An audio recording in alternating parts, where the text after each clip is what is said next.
So hello, welcome to the video and welcome to Hosea Kotaku International Airport here in Windhoek in Namibia. Proof if you needed it. I've had a great couple of days here. It's definitely a place to visit more for the wildlife and the nature than it is for the buzz of the cities, and certainly not for the nightlife, but a fascinating place nevertheless. I'm very pleased I engineered that Namibia would be the 100th country that I visited. But as always, it's time to move on, and I'm going back to the 99th country I visited, South Africa, and specifically to Cape Town. And I'm flying on a very interesting airline that many of you will probably never have heard of. Yet it's actually the second biggest airline in Africa. Now, VoiceOver Matt will clarify exactly what basis that statement is made, because 7:30 in the morning on camera Matt can't actually remember. But if you find yourself in southern Africa needing to get between two places, it's more than likely there'll be an Airlink option to connect you. Now, Airlink has a very interesting history. It's been around for decades, and for perhaps 20-25 years it was very closely associated with South African Airways, South African Airlink indeed, sharing the initials SAA.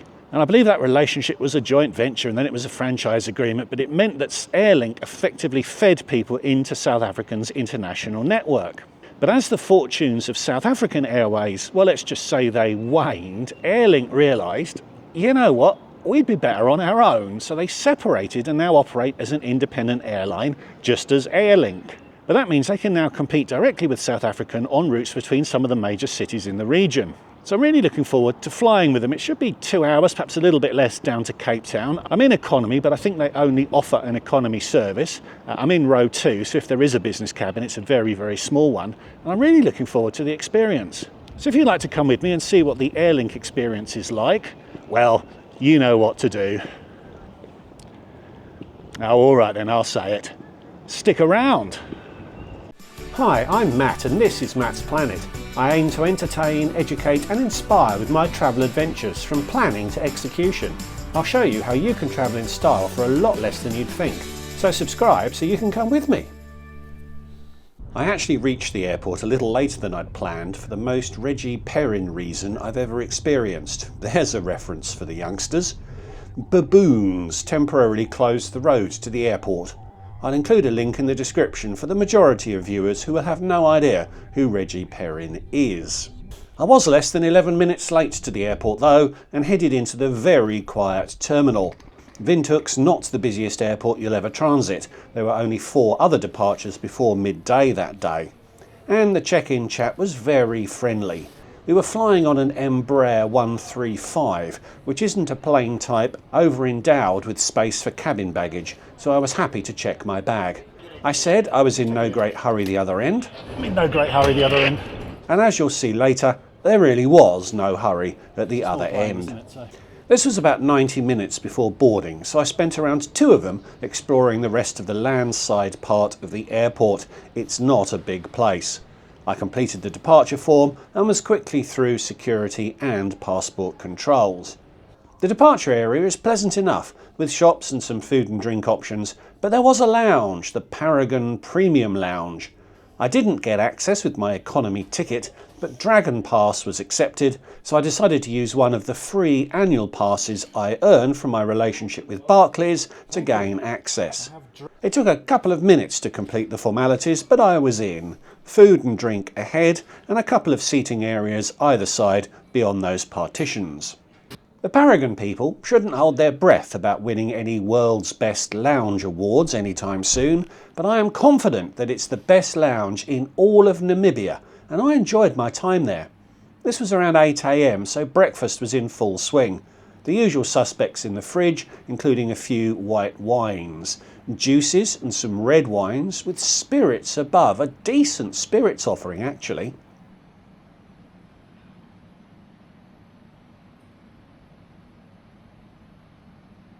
There was a dedicated beer fridge, which is always nice, although not so much at 8 AM.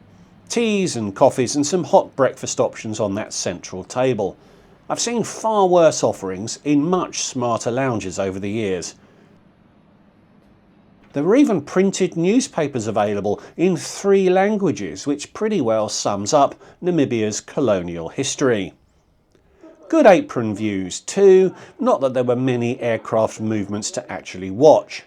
I did though see our chariot arrive, a 24-year-old Embraer 135 that operated for Air France for its first decade and for Air Namibia for the next 13, before becoming an Airlink asset a year ago. No jet bridges here, so arriving aircraft head straight in and then do a hard left turn. I told you, it wasn't a large plane. I passed a very pleasant hour in that lounge, but decided to head on out for an explore. Good job, Paragon. The terminal had some attractions, a bar, money exchange shops, and a large duty-free store.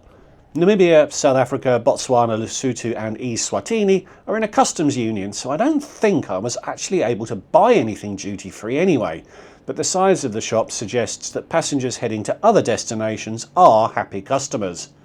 It was interesting as well that I don't think any of the fragrances had any sampler bottles available.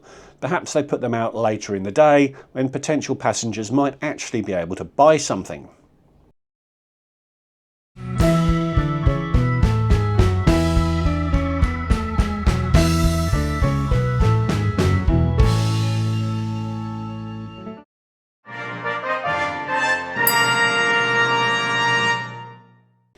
Our flight was duly called and we enjoyed one last stroll in the Namibian sunshine across the apron to the plane. I took a wide line to be able to get the whole plane in shot.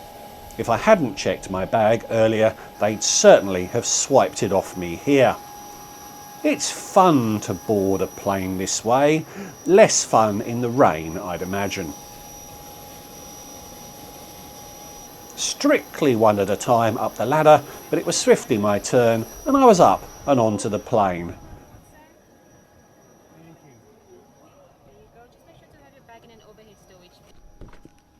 A 1-2 layout throughout, so only 37 seats in total, 2A for me that day.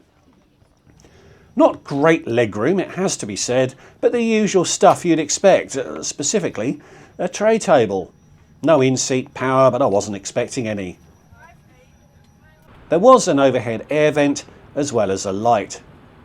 There was also an in-flight magazine, and here's where Airlink operates. They really do comprehensively cover southern Africa, as far north as Kinshasa. It doesn't take long to board 37 people. I think we were full that morning, and it didn't take long for the pilots to get everything fired up, and we were quickly off. Bye-bye, Windhoek. No need for tugs at this airport.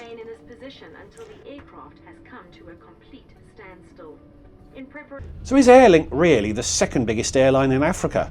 Well, we saw their route map and they operate over 7,000 flights a year, which puts them in second place behind Ethiopian, neck and neck with Egypt Air. But Airlink operates a fleet of far smaller planes than other African airlines. This Embraer 135 is the smallest plane in their fleet, but their biggest only offers 96 seats. So even though Ethiopian operates 57% more flights than Airlink, they have far bigger planes, so offer 4 times as many seats.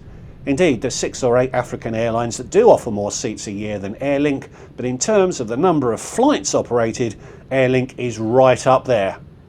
Namibia really is a barren landscape. I wasn't sure what sort of service I should expect on this flight, so my expectations were easily exceeded. And we started with a drinks round, a Coke Zero for me as it was still early. The single flight attendant was quite busy with a full plane, so I didn't detain her by asking her to recite the menu to me, so I don't know if alcohol was available. Cheers. I do know that booze is offered on flights operating later in the day. And thanks in anticipation for the compliments I'll no doubt receive on the colour of my shirt. I thought it was great until I reviewed the footage I took out of the window. I'll stick to more sober colours in future. Next up was a snack box. Airlink doesn't scrimp on the service, and let's hope none of their executives ever spend time up north and decides to copy European Airlines' approach to economy catering. A muffin, yoghurt, cheese sandwich and a small packet of fudge. Dear viewer, I ate it all.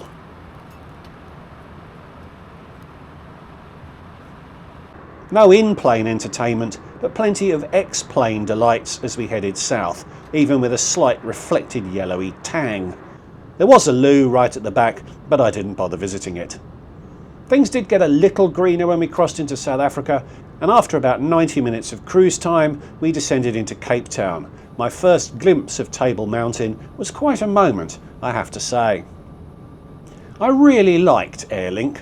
I could grumble that the plane was old and was a little clapped out and the seat was cramped and wasn't particularly comfortable, but I'm not going to, as the overall experience was nothing short of excellent.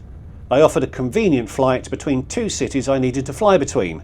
Only Airlink and Safair serve this route, Airlink 3 times a day and Safair twice a week. My flight was on time and I got fed and watered en route. The flight attendant was kept busy, but she was really friendly and efficient. And for £112 for this one-way booking, I thought the price was pretty good too. It would have been even better value had I bought a return ticket. So Airlink is now the best airline I've flown on that you've probably never heard of. If you find yourself in Southern Africa needing to get to somewhere else in Southern Africa, Airlink will probably be an option, and it should be an option you seriously consider. So off again down the ladder. Jet bridges aren't designed to reach the doors of an Embraer, even in the airports that offer them. So we had the delights of a bus gate that morning, usually a bit of a pain, although on this occasion it did give me the opportunity to grab a selfie for the thumbnail. And with 37 passengers, you're not going to be delayed for that long while everybody else gets off, and the bus isn't going to be that full when they do. It was an equally nice day in Cape Town. It ended up being a lengthy drive around the international arrivals, past the 2 BA planes resting here during the day. And I hoped we'd missed the early morning arrival rush by landing mid-morning, but nope, the immigration line was awful. No priority or global entry shortcut for me that day. The line did move, but with only 6 out of the 12 immigration booths open, it took 40 minutes to get to the head of the queue, where predictably I was stamped into the country without any questioning in less than 5 seconds. And as I said when I checked in, I was in no hurry, and it did mean that my bag was on the carousel waiting for me, along with another 3 or 4 planes worth of baggage. Airlink excellent, Cape Town's arrival process less so. So thanks for watching. I will make a video about what I found in Cape Town, but if you enjoyed this one, give it a like and subscribe if you're new. There's lots more like this already on the channel, with plenty more to come. And leave me a comment. Have you ever heard of Airlink? Would you fly on them after watching this? And if you'd like to support what I'm doing more directly, there is a Patreon account, the link to which is below. So thanks again for watching, and I'll see you all in the next one. Goodbye.